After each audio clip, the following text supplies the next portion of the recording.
রাজ্য সরকারের প্রতিনিধি দলের সঙ্গে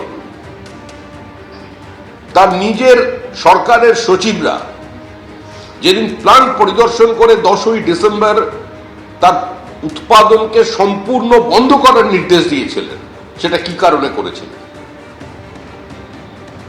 যে সরকার নিজে স্যালাইন প্রোডাকশনকে বন্ধ করে দেওয়ার নির্দেশিকা জারি করেছিল, আজকে সেই মুখ্যমন্ত্রী আজকে সেই স্যালাইনের কারণে যখন এই মৃত্যু ঘটেছে, একাধিক চিকিৎসক বলেছেন, বিজ্ঞানীরা বলছেন, তখন মুখ্যমন্ত্রীর এই বিবৃতি, এগুলো কি আর মুখ্যমন্ত্রীর কোনো গ্রহণযোগ্যতা মানুষের কাছে থাকবে?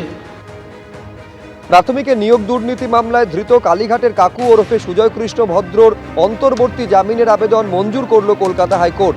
ইতিমধ্যে ইডির মামলায় তিনি জামিন পেয়েছেন, এবার সিবিআইয়ের মামলাতেও জামিন মঞ্জুর করল বিচারপতি অরিজিৎ বন্দ্যোপাধ্যায় ডিভিশন বেঞ্চ। 31শে মার্চ পর্যন্ত কালীঘাটের কাকুর অন্তর্বর্তী জামিন স্বাস্থ্যজনিত এবং মানবিক কারণে জামিনের আবেদন মঞ্জুর হয়েছে।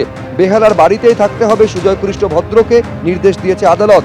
সুজয় কৃষ্ণ ভদ্রর ফোনে নজরদারি চালাতে পারবে সিবিআই। সুজয় কৃষ্ণ ভদ্রকে যারা কালীঘাটের কাকু বানিয়েছে, সেই জেঠুদেরই দেখবার জন্য মানুষ কিন্তু উদ্গ্রীব হয়ে আছে। আমরা কাকুর কণ্ঠস্বর কোকিল কণ্ঠ না ওটা তোতা পাখির গলার আওয়াজ ভেতর থেকে বেরিয়েছে, এই নিয়ে বিতর্ক দীর্ঘদিন চলেছে। কিন্তু আমরা বলছি যে যারা সুজয় কৃষ্ণ ভদ্রকে কালীঘাটের কাকু বানিয়েছিল, তাদের মানুষ দেখতে চায়। কয়েকদিন আগে যে রিঙ্গার ল্যাক্টের স্যালাইন নিয়ে রীতিমতন উত্তাল হয়েছিল বঙ্গ রাজনীতি, মেদিনীপুর হাসপাতালে সেই বিষাক্ত স্যালাইনের অভিযোগ সামনে এসেছিল। আজকে তা নিয়ে বিধানসভায় দাঁড়িয়ে নিজের বক্তব্য রেখেছেন মুখ্যমন্ত্রী মমতা বন্দ্যোপাধ্যায়। তিনি বলছেন, যারা প্রশ্ন তুলছেন তাদের বলে দেবেন এই স্যালাইনে কোনো গলদ ছিল না, আমরা পরীক্ষা করে দেখেছি, গুণগত কোনো গলদ নেই। বিধানসভায় দাঁড়িয়ে স্যালাইন কাণ্ডেই দাবি করেছেন মুখ্যমন্ত্রী মমতা বন্দ্যোপাধ্যায়।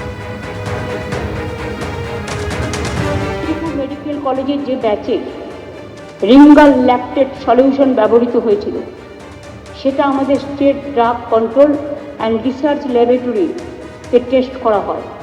সেই ড্রাগ টেস্টিং অনুযায়ী দেখা গেছে যে তার কোয়ালিটিতে কোনো রকম গলদ নেই। সঠিক মানের স্যালাইনই হাসপাতালে সরবরাহ করা হয়েছিল। ওষুধের কোয়ালিটি মেনটেন করার জন্য আমাদের স্ট্রিক্ট প্রোটোকল রয়েছে, তাতে খারাপ মানের ওষুধ সরবরাহ খুব ইন্টেনশন না থাকলে কেউ যদি চক্রান্ত করবো বলে ভাবে, অসম্ভব।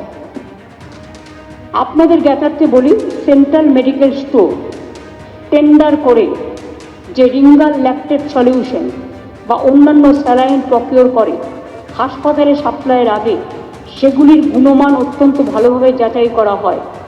প্রত্যেক ব্যাচের থেকে স্যাম্পেল পাঠিয়ে দুটি আলাদা আলাদা ল্যাবে, যার একটি ন্যাশনাল লেভেল NABL অনুমোদিত, তাদের থেকেও পরীক্ষা করা হয় এবং ল্যাব যথাযথ সার্টিফিকেট দিলে তবে তা বিভিন্ন হাসপাতালে পাঠানো হয়। হাসপাতাল সেই সার্টিফিকেট দেখে তবে সাপ্লাই রিসিভ করে। তাছাড়াও র্যান্ডাম সাপ্লাই স্যাম্পেল কালেক্ট করে NABL অনুমোদিত ল্যাব এবং state drug control and research ল্যাবরেটরিতে পাঠানো আরেকবার কুইক চেকের জন্য। রিপোর্ট ঠিকঠাক এলেই তবে এটা ব্যবহার করা হয়।